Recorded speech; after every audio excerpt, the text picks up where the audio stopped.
দেখেন আপনার ওয়াইফের পিত্তথলিতে কি ছিল আপনি একটু নিজে দেখেন। হ্যাঁ, দেখতে পারতেছেন কোনো পিত্তরস নাই, কি আছে সব বলেন তো? না, ঘন পুজোর মধ্যে দেখছেন না নাকি? কথা বলেন না কেন আপনারা? এই যে না, এটা এটা একটা বড় পাথর, এই যে একটা টেস্ট পাওয়া গেল না, এই যে এই যে দেখেন কি বের হইতেছে আপনার পেশেন্টের, দেখেন অনেক পাথর, তাই না? আসসালামু আলাইকুম, আপনাদের সকলকে পোস্ট অপারেটিভ কাউন্সিলিংয়ে অসংখ্য ধন্যবাদ।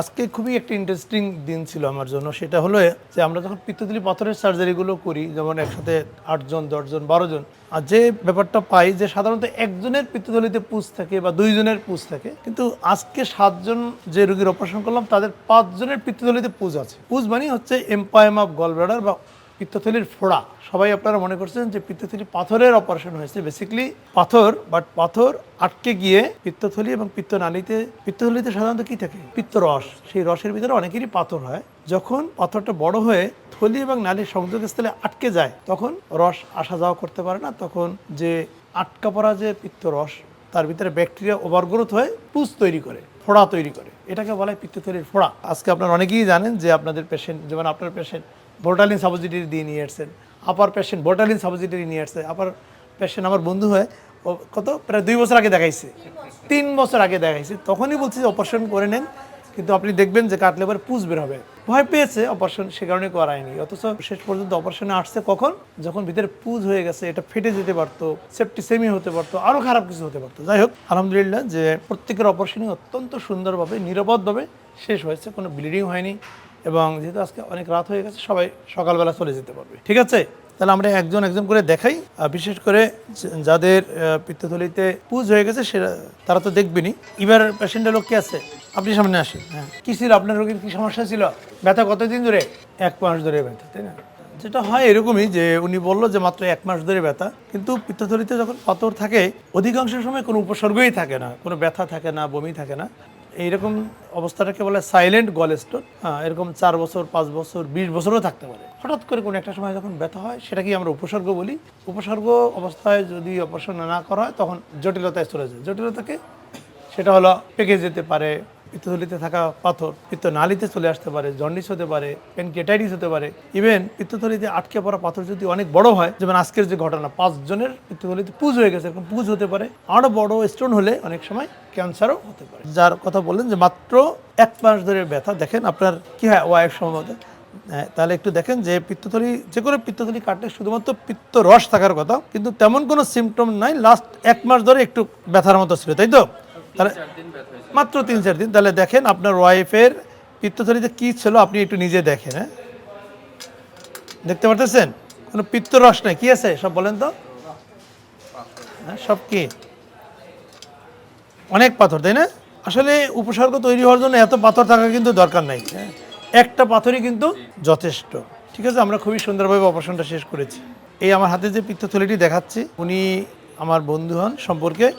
যেটা বলছিলাম যে তখনই কিন্তু ওনার কিছুটা উপসর্গ ছিল, কিন্তু ভয়ের কারণে অপারেশন করাননি। কিন্তু মাঝে মাঝে ওনার পেইন হয়, বাসায় মনে হয় বিভিন্ন ধরনের চিকিৎসা নেয়, ভোল্টালিন সাপোজিটরি নেয় বা এমার্জেন্সি ডিপার্টমেন্টে যায়, ওষুধ নেয়, ইনজেকশন নেয়, কিন্তু অপারেশন করান না, কারণ ভয়। উনি কিন্তু লম্বা আবার অনেক, প্রায় 6 ফিট। হ্যাঁ, কিন্তু অপারেশনে ভয় পায়। এত ছোট একটা অপারেশন, যেটাকে আমি প্রায় বলি মেয়েরা যে নাক ফোড়ায় বা কান ফোড়ায়, এই অপারেশনটাকে আমি অনেক সময় এই মেয়েদের নাক ফোড়ানো বা কান ফোড়ানোর সাথে তুলনা করি। আমরা যখন শুধুমাত্র পিত্তথলি পাথরের সার্জারি করি, অর্থাৎ কোনো কমপ্লিকেশন হয়নি, 5 থেকে 7 মিনিট বা সর্বোচ্চ 10 মিনিট লাগে। বাট যখন আজকে যেমন পিত্তথলির পুঁজের অপারেশন করি, সেটা কিন্তু আবার অনেক সময় লাগে, 30 মিনিট, ক্ষেত্র বিশেষে 2 ঘন্টাও লেগে যেতে পারে, কারণ এই অপারেশনগুলো অত্যন্ত জটিল। আমরা তাহলে যার কথা বলতেছিলাম যে 3 বছর আগে সে অপারেশন করেনি, এখন দেখবেন যে এই রোগীর পিত্তথলিতে পুঁজ কেন হয়েছে। পিত্তথলিটা দেখেন অনেক মোটা হয়ে গেছে। হ্যাঁ, তাহলে আমরা যেটা জানি যে পিত্তথলি কাটলে কি বের হবে, হলুদ কালারের পিত্ত রস। দেখেন ওনারটা আমি একটু কাটবো, দেখবেন কি বের হচ্ছে।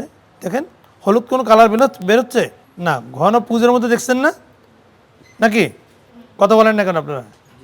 এই যে, আর মজার ব্যাপার হলো ওনার কেন পুঁজটা হয়েছিল সেই জায়গাটা আমি একটু গিয়ে দেখাচ্ছি। এইগুলোর জন্য কিন্তু পুঁজ হয়নি, মূলত একটা স্টোন এই থলি নালীর সাথে লাগানো থাকে, এখানে একটা স্টোন গিয়ে আটকে গেছে বেসিক্যালি। এই যে স্টোনটা, এই যে সর্বশেষ যে স্টোনটা এখানে আটকে গিয়েছিল, এ না পিছনে আসতো না সামনে যেত, যে কারণে পুঁজ হয়ে গিয়েছিল। খুবই সুন্দরভাবে আমরা অপারেশনটা শেষ করেছি, ঠিক আছে, কোনো সমস্যা হয়নি। সর্বশেষ যার অপারেশনটা করেছি শুধু ব্যথা হতো আর ভোল্টালিন সাপোজিটরি অন্যান্য ইঞ্জেকশন দিত। একটু দেখি যে আসলে কী ছিল। এই দেখেন, এরা দেখেন হলুদ কালারের পানি নিয়ে আছে। হলুদ কালারের পানি থেকে যখন শুধুমাত্র পিত্তথলিতে পিত্ত রস থাকে আর তার ভিতরে পুজ হয়, দেখেন ওনার ছোটো ছোটো স্টোন দিয়ে কিন্তু ঘটনাগুলো ঘটছে। সাধারণত পিত্তথলিতে পুজ বা পেকে যাওয়ার ঘটনা যখন ঘটে তখন পাথরগুলো বড়ই থাকে, কিন্তু অনেক সময় এক্সেপশনাল থাকে। ওনার যেমন এই রোগীর পুজ হয়েছে এবং আমরা অনেক কিছু সন্দেহ করেছি, ওনার ওয়েটও কমে গেছে, কিন্তু ছোটো ছোটো স্টোন দিয়ে। ইমাম সাহেব দেখেছেন? জি, খুবই সুন্দর অপারেশন হয়েছে। ঠিক আছে, কাজী কামাল আছে পেশেন্টের লোক আছে। কী সমস্যা ছিল আপনার পেশেন্টের?